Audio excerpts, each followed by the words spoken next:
आप सभी के पास एक ऊर्जा का भंडार होता है जो आपके जीवन का सृजन भी कर सकता है और आपके जीवन का विध्वंस भी। इस ऊर्जा को जिसने सही दिशा दे ली उसके जीवन का कोई एक ऐसा पक्ष भी नहीं होगा जो इससे प्रभावित नहीं होगा और उसका जीवन नहीं बदलेगा। इस ऊर्जा को सही दिशा देने का मार्ग ही 12 डेज ब्रह्मचर्य चैलेंज है, जिसमें हम ब्रह्मचर्य के विषय में समझते हैं, क्योंकि ब्रह्मचर्य ही वो साधन है जो आपकी ऊर्जा को संरक्षित करता है और उसको सही दिशा देता है। ब्रह्मचर्य किसी एक इंद्रिय का निग्रह नहीं है, ये एक व्यापक विषय है। इसको अगर गहराई से समझना चाहते हो तो योगी वरुणानंद ऐप पर अभी 12 डेज ब्रह्मचर्य चैलेंज लाइव है और इस बार टीम की तरफ से एक ऐसी व्यवस्था भी की गई है जिससे कि जो इसकी छोटी सी सहयोग राशि है उसमें और गिरावट आपको देखने को मिलेगी। इसके लिए जो स्क्रीन पर आप ये कूपन कोड देख रहे हैं इसका इस्तेमाल बस आपको करना है। ध्यान रखें कि ये जो सहयोग राशि में विशेष छूट है ये शुरुआती 50 लोगों के लिए विशेष रूप से निर्धारित की गई है, तो आप अभी इस व्यवस्था का हिस्सा बनते हैं तो आप इससे लाभ ले सकेंगे। अब जो हमारा आगामी आज का ये पूरा मार्गदर्शन है, ये विषय है, इसको भी आप ध्यान से समझें क्योंकि ये भी आपको ब्रह्मचर्य के विषय में एक अलग दृष्टिकोण देगा। तो एकाग्रता पूर्वक आगे के मार्गदर्शन को देखें और इसके बाद आप 12 डेज ब्रह्मचर्य चैलेंज से जरूर जुड़ें।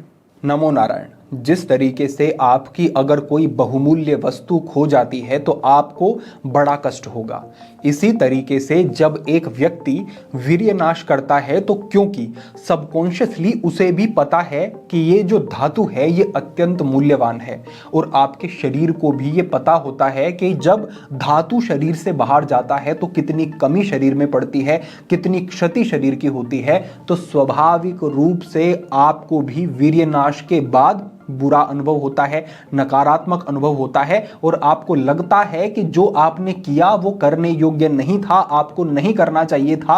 और जो ये कमी पड़ती है शरीर में और मानसिक रूप से जो एक नकारात्मकता पैदा होती है, ये दो तरीके के प्रभाव रखती है। पहला प्रभाव मानसिक तल पर यह पड़ता है कि आपकी संकल्प शक्ति, आत्मबल आपका कम होता चला जाता है और एक खिन्नता, एक इरिटेशन पैदा होनी शुरू हो जाती है।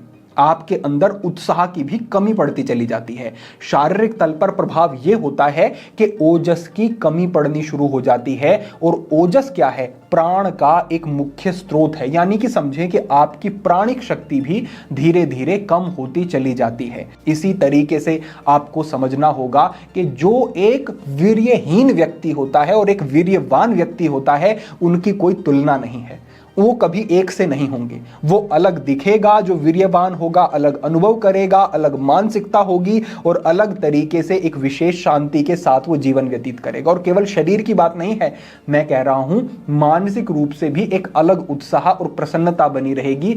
आध्यात्मिक प्रगति भी उसी की संभव होगी जो वीर्यवान होगा। इस बात को आपको ध्यान रखना होगा। अब जो ये कमी शरीर में पड़ी इस वीर्य नाश के कारण, ये जो प्राण शक्ति का अभाव हुआ शरीर में, इसको कैसे बढ़ाया जा सकता है, इसके लिए आज मैं आपके साथ 10 बिंदु साझा कर रहा हूं। ये 10 चैलेंज हैं आपके लिए, जिनको अगर आप एक्सेप्ट करना चाहते हैं और आप मानसिक रूप से उद्यत हैं कि हम इस मार्ग पर बढ़ेंगे, तो आप अब आगे इस मार्गदर्शन के साथ बने रहो और एक एक चीज को समझते जाओ। बड़ी सामान्य और बड़ी ही उपयोगी चीजें हैं, आसान है लेकिन उपयोगिता विशेष है। अगर ये नहीं समझा तो आगे बढ़ना कठिन हो जाएगा। अब हम आगे बढ़ते हैं और अपने मूल विषय को समझते हैं। यहां पर पहला चैलेंज है कि संग शुद्धि के माध्यम से प्राण शक्ति का विकास। इसे ऐसे समझो कि अगर आपका संग ठीक नहीं है ना, तो वो आपको अपनी ओर खींच ही लेगा। लाइक अट्रैक्ट्स लाइक, जो जैसा होता है वो वैसी ही चीजों को फिर जीवन में आकर्षित करता है। तो अगर आपको ब्रह्मचर्य में सिद्धि चाहिए तो आपको अलग और विशेष व्यक्ति बनना होगा। अक्सर हमारे बंधु ब्रह्मचर्य के संकल्प तो कर लेते हैं, लेकिन मैं उनसे पूछना चाहूंगा कि जीवन में ऐसा क्या बदलाव किया आपने जो पहले ब्रह्मचर्य सिद्ध नहीं हुआ और अभी हो जाएगा? ऐसा क्या किया? तो संग शुद्धि, संग को सुधारना होगा। अगर आप आध्यात्मिक मित्र अब बना सकें और आपके आसपास कोई ऐसे लोग मिलते हैं जो ब्रह्मचर्य का महत्व समझते हैं, सात्विक भाव वाले हैं, आध्यात्मिक हैं, तो ऐसे लोगों का संग उचित है, अच्छा रहेगा। अगर साधु संत कोई हैं, वो परमात्मा के नाम से आपको जोड़ रहे हैं, उनका संग करें आप, बहुत अच्छा रहेगा।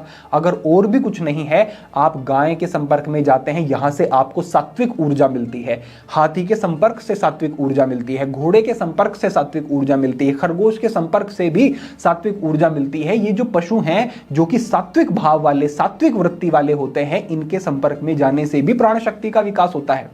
नंदी है कोई आसपास आपके, उससे आप थोड़ा सा सहलाएं, उसके साथ समय व्यतीत करें, प्राण ऊर्जा का विकास होगा। तो आपको अपने संग को सुधारना होगा, ये आपके लिए बहुत ही जरूरी और पहला नियम है, पहला चैलेंज है। दूसरा है आहार से प्राण शक्ति का विकास। आजकल हमारे ब्रह्मचारी भी ये गलती कर रहे हैं कि वो फास्ट फूड, जंक फूड, डब्बा बंद चीजें, प्रोसेस्ड फूड बहुत खाते रहते हैं, जिससे कि उनके अंदर जो प्राण ऑलरेडी है उसको भी वो चूसता रहता है। उसमें अपना तो कोई प्राण नहीं है, जो आपकी प्राण शक्ति है उसको भी वो चूसेगा, क्योंकि वो पचने में बहुत भारी है, कठिन है, गरिष्ठ है, तो उसमें प्राणिक शक्ति ज्यादा लगेगी। और क्योंकि उसमें एक प्रोसेस हो जाने के कारण, वो प्रोसेस से गुजर गया, उसमें धीरे धीरे प्राण जो उसका था वो खींच लिया गया है। आटे से मैदा बना दिया, मैदे से फिर कुकीज बना दी, ब्रेड बना दी, सारी प्राण शक्ति उसकी समाप्त हो गई। तो ऐसा डेड फूड आप खाते हैं तो ये प्राण शक्ति का क्षय करेगा। आप फलों का सेवन करें, सब्जियों का, स्प्राउट का आप सेवन करें, सैलेड आप लेते हैं, सात्विक दूध प्राप्त हो रहा है वो आप लेते हैं, घर पर बनी हुई चीजें आप लेते हैं, इससे प्राण शक्ति का विकास होगा। तो ऐसी ही चीजें आपको ग्रहण करनी है। तो आहार के माध्यम से प्राण शक्ति का विकास आप कर सकते हैं और इससे ओजस बढ़ेगा, धातु पुष्ट होंगे। तीसरा है स्थान से प्राण शक्ति का विकास। अगर आप खुले स्थान पर रहते हैं, आप थोड़ा सा पहाड़ों में या फिर प्रकृति में थोड़ा समय व्यतीत करते हैं, आप किसी पार्क में जाते हैं, अगर गांव में रहते हैं तो आप अपने खेत में जाते हैं, प्राकृतिक स्थानों पर रहते हैं, झरने के पास, कहीं नदी है उसके पास थोड़ा सा समय व्यतीत करा, कहीं तीर्थ पर आप गए, कहीं आध्यात्मिक स्थान पर गए, आप किसी मंदिर में आप गए, प्राचीन मंदिर है तो और अद्भुत बात है। तो ऐसे स्थानों पर प्राण शक्ति अधिक होती है। तो आप वहां पर जाएंगे तो आपके अंदर उस प्राण शक्ति का संचार होगा। जो एक मानसिक दुर्बलता आने लगी थी, जो इरिटेशन आने लगी थी, जो आप बहुत डिस्ट्रैक्टेड फील कर रहे थे, वो समाप्त होना शुरू हो जाएगा, आत्मबल बढ़ना शुरू हो जाएगा और उससे आपके शरीर में प्राण का और ओजस का विकास होता है। तो इस बात का भी ध्यान रखें, अगर आप ऐसे स्थानों पर समय व्यतीत करते हैं जहां पर पहले से प्राण शक्ति अधिक है, तो वो आपको अंदर से रिपेयर और हील करने का काम करती है। चौथा चैलेंज है कि सम्यक व्यायाम और सम्यक आराम से प्राण शक्ति का विकास। अब कई लोग व्यायाम करना तो शुरू कर देते हैं, लेकिन अपनी शरीर की क्षमता से अधिक व्यायाम करते हैं, बहुत अपने आप को थकाते हैं, एकदम से बहुत अधिक करना शुरू कर दिया, इससे प्राण शक्ति कम होती है। धीरे धीरे आपको स्टेप बाय स्टेप आगे बढ़ना है, धीरे धीरे आहार बढ़ाया, धीरे धीरे व्यायाम बढ़ाया, धीरे धीरे करके आप और ज्यादा आगे प्रोग्रेस करते जाए, ठीक बात है। लेकिन तुरंत बहुत अधिक अपनी क्षमता से बाहर जाना ये भी प्राण शक्ति को कम करता है। साथ ही व्यायाम तो कर रहे हैं, लेकिन आराम ठीक से अगर नहीं कर रहे हैं तो इससे टेस्टोस्टेरोन लेवल भी आपके कम होते चले जाते हैं, प्राण का प्रवाह शरीर में अवरुद्ध होने लगता है और आप और अधिक आंतरिक रूप से कमजोर अनुभव करते हैं। तो सही आराम होना जरूरी है। शुरुआत में नींद को बहुत कम करना ये ठीक नहीं होगा। सबसे पहले व्यक्ति सोचता है कि बस मैं नींद को कम कर लूं। अरे भाई, जो आपके पास दिन भर का समय है, क्या उसमें आप पूरी तरह से प्रोडक्टिव हो? क्या उसका एक एक मिनट सावधानी पूर्वक व्यतीत कर रहे हो?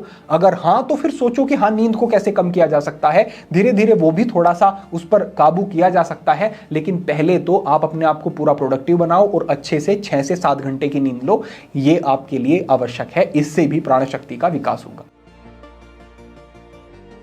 5वें स्थान पर है वातावरण शुद्धि से प्राण शक्ति का विकास। आप कभी भी देखना, अगर आप अपने कक्ष में इधर उधर सामान को फैलाए हुए हैं, किताबें कहीं पड़ी हैं, टेबल पर कुछ और रखा हुआ है, इधर उधर सारी चीजें बिखरी पड़ी हैं, आपको वहां पर अच्छी ऊर्जा अनुभव नहीं होगी, सकारात्मक फील नहीं होगा आपको। और अगर आप नेगेटिविटी में रहते हैं, वातावरण आपका ठीक नहीं है, सही से अलाइन नहीं है सारी चीजें, तो आप समझें कि आप तामसिक भाव में जाते हैं और तामसिक भाव आपको और अधिक वीर्यनाश की तरफ प्रेरित करता है।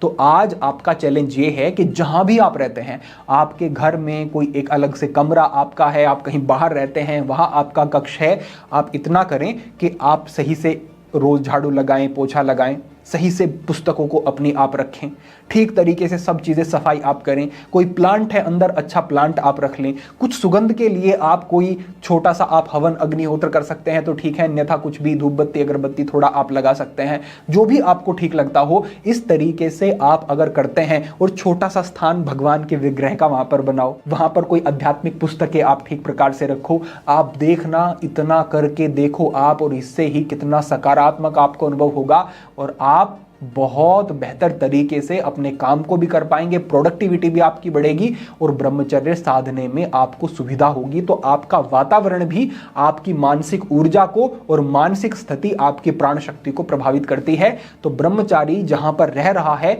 वो लगे कि ब्रह्मचारी का स्थान है, यह भी अनिवार्य है और इसकी तरफ भी आज ध्यान दो। छठे स्थान पर बात है मोबाइल डिटॉक्स। ये करना ही पड़ेगा। आज बैठो आप 1 घंटा 2 घंटा निकाल करके अपनी गैलरी में जाओ और वहां देखो कि निरर्थक वीडियोस, निरर्थक फोटोज, फालतू की चीजें क्या कुछ भरी हुई हैं। बड़ी चीजें मिल जाएंगी। फिर आप जाओ अपनी ऐप्स में और वहां पर देखो कि कितनी फालतू की ऐप है, सबको हटा दो। फिर आप देखो कि किन किन नोटिफिकेशन से आपको डिस्ट्रैक्शन हो रहा है। ज्यादातर नोटिफिकेशंस अपने फोन की बंद कर दो, जिससे कि बार बार आपको उस तरफ आपका ध्यान ना जाए। फिर देखो कि कितने लोग हैं जो आपको केवल भटकाते हैं, उन सब लोगों को ब्लॉक कर दो, या जैसी भी स्थिति है आप थोड़ा सा उनसे अंतर बना दो। आप अपना नंबर, आप फोन नंबर अपना चेंज कर दो। आपको थोड़े से कठिन कदम तो उठाने पड़ेंगे, थोड़ा अपने लिए सख्त तो होना पड़ेगा अगर इस मार्ग पर बढ़ना है। तो मोबाइल डिटॉक्स ये बहुत जरूरी है। आज ही ये भी आपको करना है, ये भी आपका चैलेंज है। प्राणायाम का अभ्यास करना है। प्राणायाम में भी सीधी बात समझो कि जो आप इनहेल करते हो ना, ये आपका प्राण होता है और प्राण आपके छाती के क्षेत्र में रहता है।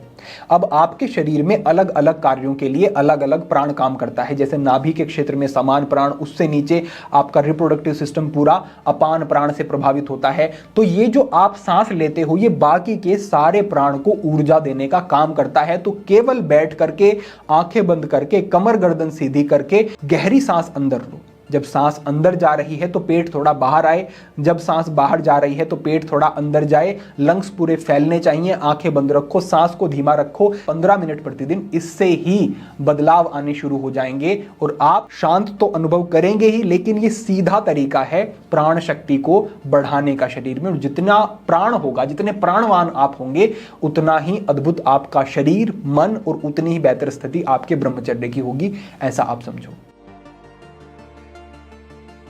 आपको ग्रेटिट्यूड मोड में रहना है।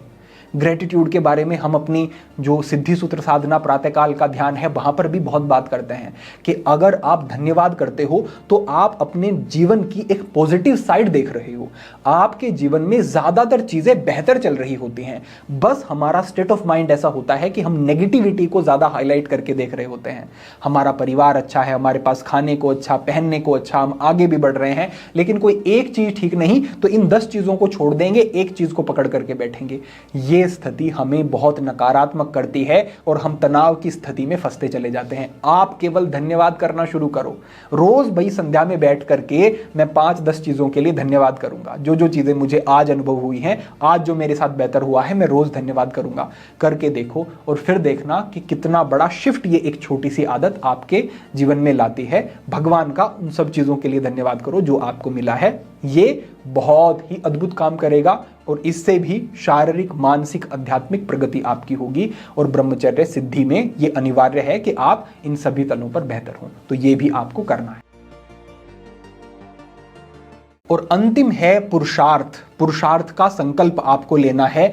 आप दिन भर में अपने सारे काम करो, दिन भर में अपनी पढ़ाई करो, व्यवसाय अपना करो, जॉब आदि करो, आप अपने कार्य करो जो भी आपके हैं, लेकिन रोज 1 घंटा आप ऐसे काम को दो जो आप दूसरों के लिए कर रहे हैं, जो आप दूसरों की सेवा में कर रहे हैं, दूसरों के जीवन को आसान बना रहे हैं, अपने पर्यावरण को बेहतर कर रहे हैं, अपने गांव को, अपने शहर को, अपनी गली को कहीं ना कहीं बेहतर कर रहे हैं, या नए बच्चों में कुछ नई प्रेरणा दे रहे हैं, ब्रह्मचर्य की सीख दे रहे हैं। कुछ भी काम हो, कुछ ऐसा काम जिससे आपको लगे कि मैंने आज दूसरों के लिए ये किया, ये आप करना शुरू करो। इससे जो पॉजिटिविटी आएगी, ये भी आपको आंतरिक मजबूती देगी और ये आपको एक ऐसा सेटिस्फेक्शन देगी कि मैं भी कुछ हूं, मैं भी कुछ जीवन में बेहतर कर सकता हूं, मैं भी अपने जीवन को बदल सकता हूं, मैं भी अपने जीवन में सकारात्मकता ला सकता हूं और केवल अपने में नहीं दूसरों के जीवन को भी मैं प्रभावित कर सकता हूं, तो आप उत्साह से और आत्मविश्वास से भर जाओगे।